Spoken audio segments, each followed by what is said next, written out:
My name is Rose LeBay, and for my final video project, I will be doing a video essay over horror in medieval literature, existential horror and its roots in religious horror and how it connects back to not only medieval literature but also a lot of modern horror elements today and a lot of horror media today.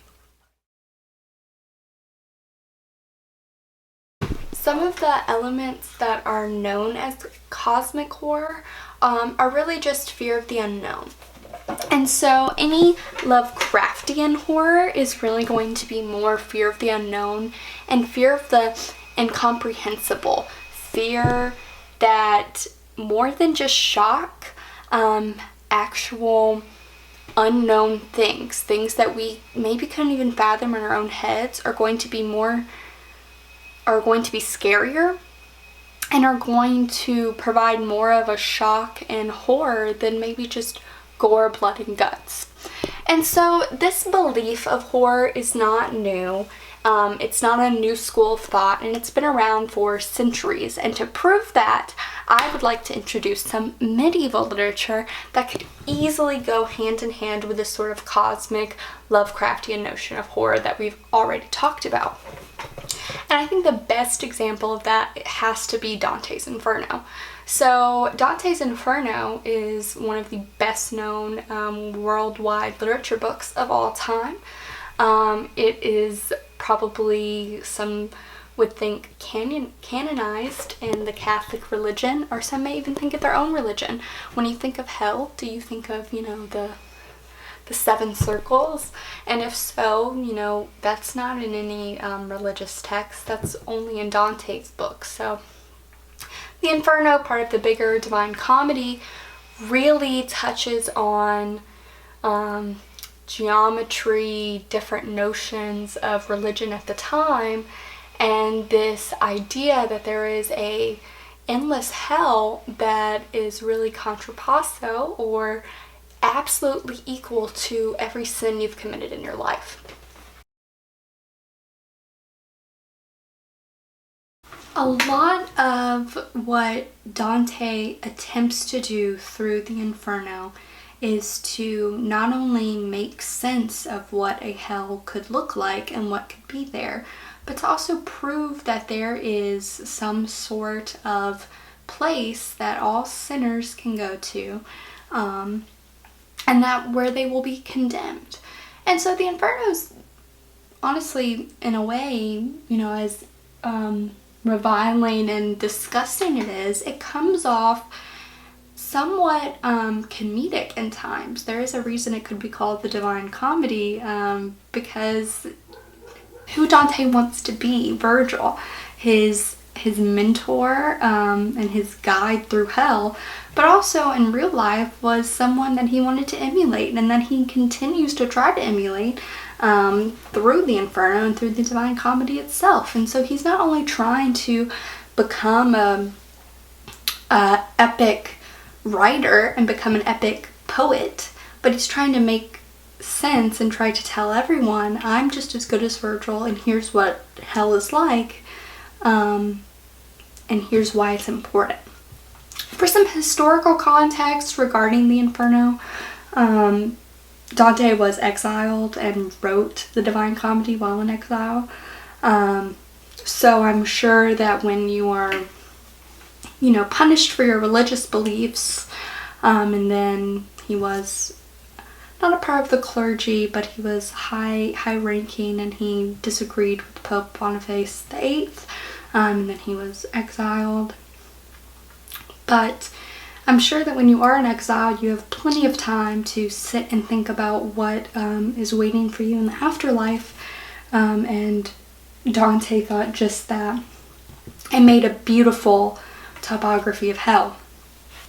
The way that it is located is very interesting. I will insert a photo here, and as you'll see, there is a lot of circles and depths to hell, and hell is in the middle of the earth, question mark, or is it near Jerusalem? I'm still not quite entirely sure, but I'm not very good at maps either, so that could be my own fault. But Dante really attempts to make a landscape that is terrifying. And this isn't unknown, and this isn't anything really new in terms of horror, but it is new in terms of there had never been a literal descriptive vision of hell. And in other medieval literature, there is only about one other descriptive picture of hell, and that is the Visions of Tundle, in which that is a lot more gory and goresome and full of blood, guts. You know, your genitals get cut off or burned, and it's a lot of body horror going on, which I wrote a previous essay about, and how that also sort of intersects at this region of religious horror. So, I want to talk about an article written by Charlotte Spivak, in which she discusses some philosophical themes within Inferno and tries to connect them back to modern psychology, especially with the psychology of existentialism. And I thought this article was just really great because not only does it allow for a modern lens to be had when discussing Inferno, which I think is somewhat difficult because it is such a piece of literature that everyone seems to know and has almost canonized itself within like a religious context. However, when we look psychologically, when we see this analytical psychoanalysis of Inferno, where there's this wonderful quote, and it says, "Analysis of Jung's conception of the shadow reveals the very attributes that we have identified with Dante-esque evil. If it remains unrecognized, the shadow enslaves." I thought this was a really interesting interpretation. And so this idea that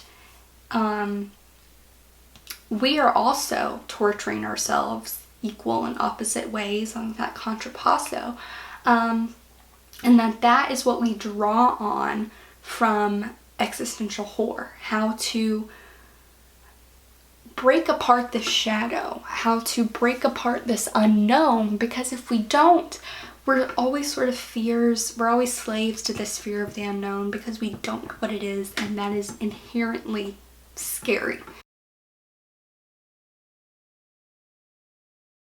A lot of existential horror is also going upon anxieties, and so obviously anxieties are very important throughout horror. If you're not anxious while watching a horror movie, you're obviously not in suspense, and that's what's going to make it a horror movie. So this connection of anxiety also with a sort of existentialism really makes a beautiful craft for what we would call a modern notion of existential horror today. And I say that because look at films such as Lars von Trier's Melancholia. Melancholia is what I believe to be like a perfect example of a like apocalyptic movie, while also really nailing down the fear of the unknown. There's a star called Melancholia that will explode and kill everyone on Earth.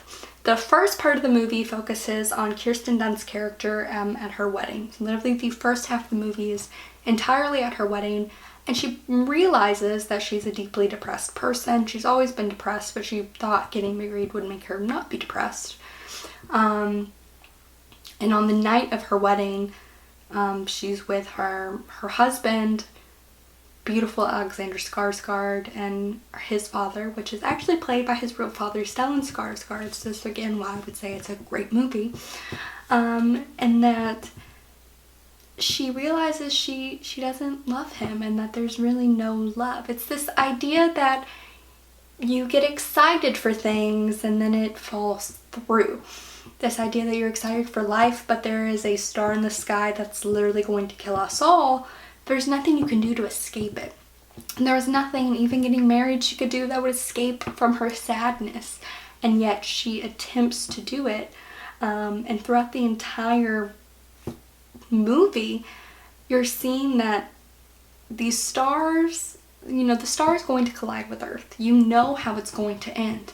you keep watching because the sadness that is developing within, I think, the audience itself. And that's what existential horror tries to get at. It tries to get at the sadness and the fear of the reader.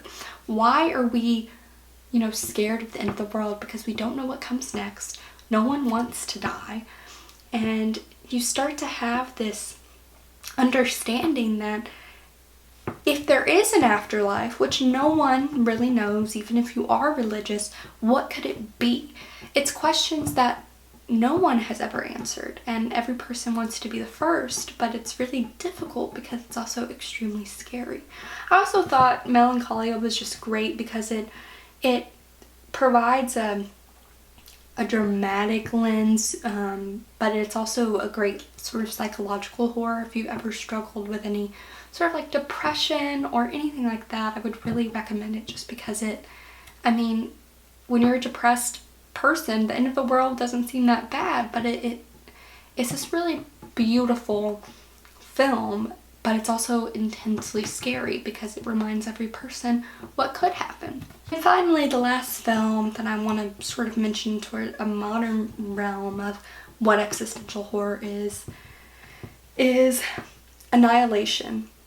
And so, as you'll notice, all of these movies that I've picked are not based in realism. It's always something that we don't know could happen, but might. And so Annihilation is a science fiction film set in the future, and there's a jungle, and there's these monsters in the jungle, and essentially this group of women are going in to try to figure out what's going on. And Natalie Portman's in it. She's searching for her husband. Her husband is dead, not dead. She's not quite entirely sure. But it's really great because at the very end of the movie, spoiler alert, it's about something that's unknown, and they're traversing through this unknown landscape, and they're seeing things that could kill them. Essentially, every science fiction movie is going to be about fear of the unknown, because it's usually introducing an unknown or unreal subject. But specifically in Annihilation, I think it's important to focus on the end, in which, again, spoiler alert, like, she realizes that there's robots that can become her, and she sees this mirror image of her, but it's not her. And it's this, again, almost very beautiful but achingly sad of that she's lost her identity, she's lost her agency, she slipped into something that she doesn't know anymore and that is unknown to her, and becoming something else. And again, that could really be a message for death, becoming death in this robotic figure. But within that, you do sort of begin to touch on the existential fact of, what if there were robots coming to, kill us all? Or what if I was really alone in death and I transformed into something that, I don't know? And that's very scary. This idea of losing your humanity, and having to leave the one place you've known. It's very scary, but it also hits at the heart of what it is to be alone and to have to deal with that aloneness.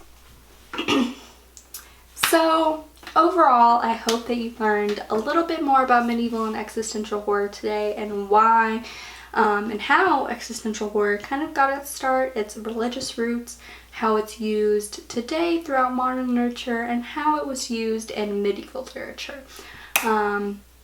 Once again, I hope you learned more. If you have any questions, let me know, and I'll see you